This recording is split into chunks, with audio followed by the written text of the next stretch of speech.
ശാസ്ത്രലോകത്തെ പുത്തനറിവുകൾ എത്രയും വേഗം നിങ്ങളിലെത്തിക്കുന്ന ഈ ചാനൽ ഇതുവരെ സബ്സ്ക്രൈബ് ചെയ്യാത്തവർ ഇവിടെ കാണിച്ചിട്ടുള്ള റെഡ് ബോക്സിലുള്ള സബ്സ്ക്രൈബ് ബട്ടൺ പ്രസ് ചെയ്ത ശേഷം തൊട്ട് വലതുഭാഗത്തായി കാണുന്ന ബെല്ലൈക്കൺ പ്രസ് ചെയ്ത് നോട്ടിഫിക്കേഷൻ എനേബിൾ ചെയ്യുക. നിങ്ങളുടെ പരസ്യം കാണാനായിട്ട് നിങ്ങളെ പിടിച്ചിരുത്താനുള്ള വഴി പണ്ടൊക്കെ എന്ന് പറഞ്ഞാൽ നമ്മൾ ഒരിടത്ത് പരസ്യം കാണുമ്പോൾ അപ്പുറത്തെ ചാനലിലോട്ട് പോകാൻ റിമോട്ട് വലിച്ചിട്ട്, ഇപ്പൊ അതും പറ്റൂല. അപ്പുറത്തോ അതേ കറക്റ്റ് സമയത്ത് പറയാം. അല്ല, എന്റെ കാശ് കൊടുത്ത് നീ മറ്റേ സീരിയൽ കാണാനാ? അത് സമ്മതിക്കല്ലോ അവര്. ഞാൻ കാശ് മുടക്കിയിട്ട് സീരിയൽ ഉണ്ടാക്കി വെച്ചിട്ട് നീ മറ്റവന്റെ സീരിയൽ പോയി കാണാൻ അവർ സമ്മതിക്കുക. അപ്പൊ ഇവർ രണ്ടുപേരും ഒരുമിച്ചിടും. ഒരു ചാനലിന്, ഏറ്റവും ലോ ചാനലിന് ഒരു മാസത്തേക്ക് ടേൺ ഓവർ എന്ന് പറയുന്നത് 80 ലക്ഷം രൂപയാണ്. ചെറിയ ചാനലിന്, ഏഷ്യാനെറ്റിനെ പോലൊക്കെ 3 കോടിയാണ് ടേൺ ഓവർ ഒരു മാസത്തെ. നിങ്ങൾക്കൊന്നും അറിഞ്ഞൂടാ ഇത്. ഈ പൈസക്ക് എവിടുന്നാ വരുന്നത്? ഇതെല്ലാം ഈ ചാനൽ വഴി ഈ കാര്യങ്ങളൊക്കെ ഏറ്റവും വലിയ നമ്മളെ തട്ടിപ്പിക്കുന്ന പ്രസ്ഥാനക്കാരാണ് അഡ്വർടൈസ്മെന്റ്, പരസ്യക്കാര്. നമ്മൾ ഒരു കാര്യം ഇന്ന് പോലെ തീരുമാനിക്കുക, എന്ത്? പരസ്യത്തിൽ കാണുന്ന സാധനങ്ങൾ വാങ്ങില്ല, ശാപതം ചെയ്യണം. അപ്പൊ നിങ്ങൾ എന്ത് ചെയ്യും? പരസ്യം ഇല്ലാത്ത ഈ അയൽക്കൂട്ടങ്ങളുടെയൊക്കെ സാധനം ഉണ്ടല്ലോ, അതിഞ്ഞ് മേടിക്കണം തിരിച്ചു. അതാണ് നല്ലത്. ഇതെന്താ സാധനം? നിങ്ങൾക്ക് പരസ്യത്തിന്റെ ഒരു കാര്യം പറയുമ്പോൾ തന്നെ വേണം ആണല്ലോ, സമ്മതിക്കാമല്ലോ. ഈ നുള്ളവിൽ വെച്ച് ലോകത്തിലെ ഏറ്റവും വലിയ വ്യാപാരമല്ല, ഏറ്റവും ഉത്തമമായ ഒന്നാം നമ്പർ എണ്ണ അല്ലെ ലോകത്തിൽ ഇന്ന് വിശ്വസിക്കാൻ കൊള്ളാവുന്ന അല്ലെ അവരുടെ പ്രൊഡക്റ്റിനെ പോലെ ഒരു ഒറ്റ മിനിറ്റ്. ഇത് നിങ്ങളുടെ കയ്യിലോട്ട് പിടിച്ച്, ഇത് വേറെ പ്രൊഡക്റ്റാണ്. സാർ, ഇതൊന്ന് കയ്യിലോട്ട് പിടിച്ച്, ഇത് വേറെ പ്രൊഡക്റ്റാണ്. ഇത് ഇന്ന് കയ്യിലോട്ട് പിടിച്ച്, ഇത് വേറെ പ്രൊഡക്റ്റാണ്. ഇതൊന്ന് പിടിച്ച്, ഇത് വേറെയാണ് പ്രൊഡക്റ്റ് ആണല്ലോ. ഏതെങ്കിലും പ്രൊഡക്റ്റ് വ്യത്യാസം ഉണ്ടെന്ന് പറഞ്ഞോളൂ. ഇത് ഒരെണ്ണത്തിന്റെ, ഇനി ഇത് വേറെ, ഇനി ഇത് വേറെ ആൾക്കാർ. ഇതാരെയാണ്? ബേബി കോക്കോയോ കോക്കോ ക്രീമോ ഒക്കെ പറഞ്ഞോളൂ. ഇതങ്ങോട്ട് പോട്ടെ. ഇതെല്ലാം തരുന്നതിന് ഒരു കാരണമുണ്ട്. ഞാൻ പറയാൻ പോകുന്ന കാര്യം ശ്രദ്ധിച്ചു. ഇതിന്റെ എല്ലാത്തിന്റെയും പേരിൽ എഴുതിയിരിക്കുന്ന കീ ഇൻഗ്രീഡിയൻസ് ഒന്നാണ്. വായിച്ചു നോക്കൂ. അതിന്റെ പേര് ഒന്നീ ലിക്വിഡ് പാരഫിൻ, അല്ലെങ്കിൽ മിനറൽ ഓയിൽ, അല്ലെങ്കിൽ ലിക്വിഡിയം പാരഫിയം, അല്ലെങ്കിൽ ന്യൂജ് ഓയിൽ, അല്ലെങ്കിൽ ഫാക്സ് ഓയിൽ. ഇതെല്ലാം പറയുന്ന ഒരെണ്ണത്തിന്റെ മണമില്ലാത്ത US കെറോസിൻ എന്ന് പറയുന്നതിന്റെ വേറെ വേറെ പേരുകളാണ്. US കെറോസിൻ എന്ന് പറഞ്ഞാൽ എന്താണ്? മണ്ണെണ്ണ. അതിനകത്ത് എഴുതിയിട്ടുണ്ട്, അവർ ക്ലിയർ എഴുതിയിട്ടുണ്ട്. മിനറൽ ഓയിൽ എന്ന് പറഞ്ഞാൽ മണ്ണെണ്ണയാണെന്നുള്ളതിന്റെ തെളിവ് ഞാൻ നിങ്ങൾക്ക് തരാം. അതിനകത്ത് മിനറൽ ഓയിൽ ഉണ്ടോ നോക്കിക്ക്. ഉണ്ടോ? കീ ഇൻഗ്രീഡിയൻസ് ഈ കാണുന്ന എല്ലാ ബോട്ടിലിനകത്ത്. അപ്പൊ ഒറ്റ സാധനം മനസ്സിലായല്ലോ. കൊച്ചുങ്ങളുടെ keep out of free children, കുട്ടികളുടെ 7 അയലത്ത് പോലും വെച്ചേക്കരുതെന്ന് അതിനകത്ത് എഴുതിയിട്ടുണ്ട്. എനിക്ക് നോക്കണം. ഇറിറ്റേഷൻ, സ്കിൻ ഇറിറ്റേഷൻ ഉണ്ടായാൽ അപ്പേ ഡിസ്കണ്ടിന്യൂസ് പറഞ്ഞിട്ടുണ്ട്. അപ്പൊ ചൊറിയുന്ന സാധനമാണെന്ന് വരെ അതിനകത്ത് എഴുതിയിട്ടുണ്ട്. ഇതിന്റെ എല്ലാത്തിന്റെയും കീ ഇൻഗ്രീഡിയൻസ് ഒന്ന് എന്താണ്? Mineral oil. അതിനകത്ത് മിനറൽ ഓയിൽ, ഇതിനകത്ത് മിനറൽ ഓയിലാണോ? ഇതിനകത്ത് മിനറൽ ഓയിലാണോ? എന്തേ പിന്നെ ഇതിനകത്ത് വ്യത്യാസം? മണം. ഏത് മണം ചേർക്കുന്നു ആ മണം ഇപ്പൊ ഞാൻ ഒരെണ്ണം ഉണ്ടാക്കി തരും. മണമില്ലാത്ത മണ്ണെണ്ണ എന്ന് പറഞ്ഞ സാധനം ഇതാണ്.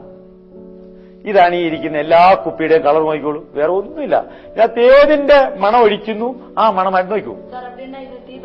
ഇതിന് മണമില്ലാത്ത മണ്ണെണ്ണ, ഒരു മണമില്ല. ഇപ്പൊ നോക്കിക്കോളൂ. ഇതെങ്ങനെയാണ് നിങ്ങളുടെ ഓരോ എണ്ണകളായിട്ട്. ഇത് ഏറ്റവും തമാശ, ഈ പാരച്ചൂട്ട് എന്ന് പറയുന്ന ഈ വെളിച്ചെണ്ണയിൽ ഒരു തുള്ളി വെളിച്ചെണ്ണയില്ല. ഇത് ജാസ്മിൻ ഹെയർ ഓയിൽ. ജാസ്മിൻ ഇല്ലേ നടിയിരിക്കുന്ന ജാസ്മിൻ, ഇത് മുല്ലപ്പൂവായിട്ട് യാതൊരു ബന്ധവുമില്ല. അതറിയാലോ, കെമിക്കലാണെന്നുള്ളവരറിയാലോ. ഈ കെമിക്കലിന്റെ എസൻസ് ആണിത്. ഇന്ന് മാർക്കറ്റിൽ ചവനപ്രകാശത്തിന്റെ വരെ എസൻസ് കിട്ടും, പേടിക്കണ്ട. എല്ലാ സാധനത്തിനും എസൻസ് മാർക്കറ്റിലുണ്ട്.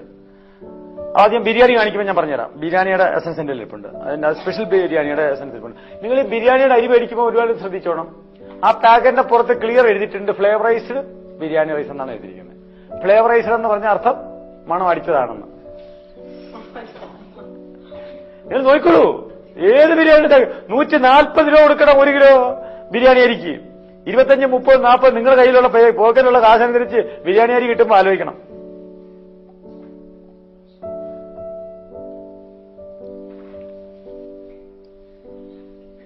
ജാസ്മിൻ ഹെയർ ഓയിൽ രണ്ടും കൂടെ പോട്ടെ. ഇങ്ങനെയാണ് ഇത് ഉണ്ടാക്കുന്നത്. മനസ്സിലായല്ലോ? വിറ്റാമിൻ E2 ഒഴിച്ചാൽ ഈ എണ്ണയാവും. ഏതാ? ഇത് വിറ്റാമിൻ E2 മണമാണ്. ഈ മണം വിറ്റാമിൻ E2 മണമാണ്. മനസ്സിലായോ? വേറെ ഒരു ചുക്കുമില്ല. ഹേമമാലിനെ വിളിച്ചോണ്ടെന്ന് പരസ്യം കാണിച്ചു കഴിഞ്ഞാൽ 150 രൂപ, സീരിയൽ വരിയായി കഴിഞ്ഞാൽ 75 രൂപ. ഇത്രേ ഉള്ളൂ വ്യത്യാസത്തിന്റെ കാശിന്റെ. എങ്ങനെ എന്റെ റേറ്റ് മനസ്സിലാന്ന് മനസ്സിലായോ? ഹേമമാലിനി വന്ന 150, സീരിയൽ നരിയായ 75. ഇത്രയേ ഉള്ളൂ. നിങ്ങൾ ഒരു കാര്യം ഓർത്തു വെച്ചോളൂ. ഇപ്പൊ തേങ്ങ വേണ്ട വെളിച്ചെണ്ണ ഉണ്ടാക്കാൻ. തേങ്ങയൊക്കെ നമ്മുടെ തേങ്ങ ഇപ്പൊ ഒരു കാര്യമുണ്ട്. തെങ്ങയില് തേങ്ങ പണ്ടുള്ളതിന്റെ ഒരു 10-25 കൊല്ലത്തിന് മുമ്പിട്ടുള്ള നാട്ടിലെ തെങ്ങിന്റെ ഒരു 10% പോയിട്ട് തേങ്ങ പോലെ നമ്മുടെ നാട്ടിലില്ല. ഉണ്ടാ? ഇത്രയും പബ്ലിക് കൂടി, എന്നിട്ട് വെളിച്ചെണ്ണയുടെ ഉപയോഗം കൂടി. പക്ഷേ വെളിച്ചെണ്ണയ്ക്ക് വില കൂടുന്നുമില്ല. വെളിച്ചെണ്ണയ്ക്ക് എപ്പോഴാ വില കൂടുന്നത് നിങ്ങൾ കണ്ടിട്ടുണ്ടോ? അറിയോ? ക്രൂഡ് ഓയിലിന് മാർക്കറ്റ് വില കൂടുമ്പോഴാണ് വെളിച്ചെണ്ണയ്ക്ക് വില കൂടുന്നത്. ശ്രദ്ധിച്ചോളൂ. ക്രൂഡ് ഓയിലിന്റെ മാർക്കറ്റിൽ എപ്പോ വില കൂടുന്നു അപ്പോൾ എല്ലാ എണ്ണയ്ക്കും വില കൂടും. കാരണം ഇതെല്ലാം മണ്ണെണ്ണ, ഇത് പെട്രോളിയം ഉൽപ്പന്നമാണ്. ഇവനാണ് വെളിച്ചെണ്ണ. കണ്ടാ? ഇതെങ്ങനെയാ വെളിച്ചെണ്ണ ഞാൻ പറഞ്ഞുതരാം. നിങ്ങൾക്ക് തന്നെ അറിയാവുന്ന കാര്യമുള്ളൂ. ഇതിനൊന്നും അവിടം വരെ ഒന്നും പോണ്ട. പണ്ട് നമ്മള് ഒരു 5-8 വർഷത്തിന് മുമ്പിട്ട് നെയ്യപ്പം, വട, സമോസ ഇതൊക്കെ ഉണ്ടാക്കിയിട്ട് പിറ്റേന്ന് വെച്ച് കഴിയുമ്പോൾ ഒരു മുറിക്കുമ്പോൾ ഒരു നൂല് വരുമായിരുന്നു. ഓർമ്മയുണ്ടോ? ഇപ്പൊ എന്തിയ നൂല്? എങ്കിൽ നൂലെന്തിയേ? ഇങ്ങനെ മുറിക്കുമ്പോ ഒരു വലിച്ചൊരു നൂല് വരത്തില്ലായിരുന്നോ? ഉണ്ണിയപ്പൊക്കെ ഇങ്ങനെ മുറിക്കുമ്പോ അല്ല, അത് വലിച്ചിട്ട് ഒരു നൂല് വരില്ലായിരുന്നു. ഇപ്പൊ എന്തിയ നൂല്? അല്ലല്ല, നല്ല വെളിച്ചെണ്ണയിലാണ് അല്ലെ പാം ഓയിലാണോ വറുത്തതെങ്കിൽ ആ നൂല് വരും. മണ്ണെണ്ണയിൽ വറുത്താ വരില്ല. ഇതിനകത്താണ് വറക്കുന്നത്. ഇതിന്റെ ക്രൂഡാണ് പാം ഓയില്. ഇപ്പൊ മനസ്സിലായോ? ഇതിന്റെ ക്രൂഡിനകത്തുനിന്ന് പ്രോസസ് ചെയ്ത് ആസിഡും ആൽക്കലിയും IPA കൂടെ ചേർത്ത് ട്രീറ്റ്മെന്റ് ചെയ്ത് സ്ട്രിപ്പറിൽ കൂടെ കഴിഞ്ഞിട്ട് തിളപ്പിച്ച് വാട്ടർ വാഷ് നടത്തി പെർക്കുലേഷൻ ചെയ്ത് എടുക്കുന്ന സാധനമാണ് ഈ സാധനം. മനസ്സിലായോ? ഇത് അപ്പോഴാണ് ഈ കളർ വന്നത്. ഇതിന്റെ മുമ്പിലത്തെ കളറാണ് നിങ്ങൾ പാം ഓയിൽ എന്നും പറഞ്ഞുകൊണ്ട് മേടിച്ച് കഴിക്കുന്ന സാധനം. അത് പാം ഓയിലൊന്നുമല്ല. ഒരു 4-5 മാസത്തിന് മുമ്പിട്ട് കൊച്ചിയിൽ ഒരു 80,000 ടൺ പാം ഓയിൽ എന്ന് പറഞ്ഞ് ഓർമ്മയുണ്ടോ? പത്രത്തിലൊക്കെ വായിച്ചായിരുന്നോ? കാക്കനാട്ടിൽ സാർമാര് പോയിട്ട് പരിശോധിച്ചിട്ട് പറഞ്ഞു ഇത് കുടിക്കാൻ കൊള്ളില്ല, ഇതിനകത്ത് മണ്ണെണ്ണയുടെ വാറ എടുക്കുന്നതെന്ന് പറഞ്ഞു. അന്നേരം അവര് പറഞ്ഞു 3 ദിവസം കഴിഞ്ഞപ്പോൾ അവര് പറഞ്ഞു കുഴപ്പമില്ല, ഇപ്പൊ കഴിക്കാം, കുടിച്ചോളാം. 3 ദിവസം മുമ്പിട്ട് പറഞ്ഞതും അവരാണ്, 3 ദിവസം കഴിഞ്ഞിട്ട് പറയുന്നവരാണ്. ഇതിന്റെ ഇടയ്ക്ക് എന്താ നടന്നത് നമുക്ക് ഊഹിക്കാവുന്നല്ലേ ഉള്ളൂ, ഇല്ലേ? ഇതൊക്കെ തിന്നുന്ന ആരാണെന്ന് അവരാ പറയുന്നത്. തിന്നു, കുടിച്ചു. നിങ്ങൾക്ക് വേറെ ഭയങ്കര തമാശ പറഞ്ഞുതരാം. ഇന്ത്യൻ ഭരണഘടനയില് മായം ചേർക്കുന്നവനെ പിടിക്കാൻ നിയമം ഇല്ല. ആദ്യം പഠിച്ചു വെച്ചോളൂ, ഇത് നോട്ട് ചെയ്ത് വെച്ചോളൂ ഈ പോയിന്റ്. മനസ്സിലായോ? മായം ചേർക്കാൻ പറഞ്ഞുതരാം എങ്ങനെയാന്ന്. ഞാനവിടെ കാക്കനാട്ട് പോയി ഞാൻ കാണിച്ചേ. ഈ കാക്കനാട്ട് സർക്കാരിന്റെ അനാലിറ്റിക്കൽ ലാബിൽ പോയിട്ട് ഇതെല്ലാം നിരത്തി ഞാൻ. മനസ്സിലായോ? ഇതെല്ലാം നിരത്തി ഒരിടത്ത് നിരത്തിയപ്പോ അവരാ പറഞ്ഞ വൈദ്യര് കൂടുതലൊന്നും പറയണ്ട, ഇവിടെ ആർക്കും ഒന്നും ചെയ്യാൻ പറ്റില്ല. ഞാൻ പിന്നെ നിങ്ങൾ ഡിപ്പാർട്ട്മെന്റ് എന്തിനാ? ഈ ഡിപ്പാർട്ട്മെന്റിന്റെ ആവശ്യം കളക്ടീരാ. നിങ്ങളുടെ കടക്കാരന്റെ അടുത്തുനിന്ന് സാമ്പിൾ എടുത്തോണ്ട് പോന്നേ. മനസ്സിലായ? അത് അവനെയാണ് ശിക്ഷിക്കുന്നത്. മേലെയിരിക്കുന്നതിനെ പിടിക്കാൻ വകുപ്പില്ല. അല്ല, മനസ്സിലായ? അത് കഴിഞ്ഞിട്ട് മായം ചേർക്കാൻ നിയമമുണ്ട്. എങ്ങനെയാണെന്നറിയോ? ഒരു ചാക്ക് അരിക്കകത്ത് 1/2 കിലോ വരെ കല്ലും മണ്ണും അനുവദനീയമാണ്.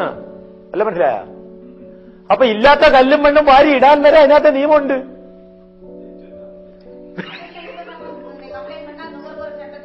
വകുപ്പില്ല, ഒന്നുമില്ലെങ്കിൽ നിങ്ങൾ എവിടെ പോയി കംപ്ലൈന്റ്? ആരോടാ കംപ്ലൈന്റ് ചെയ്യുന്നത്? കടക്കാരനെ പിടിക്കത്തുള്ളൂ.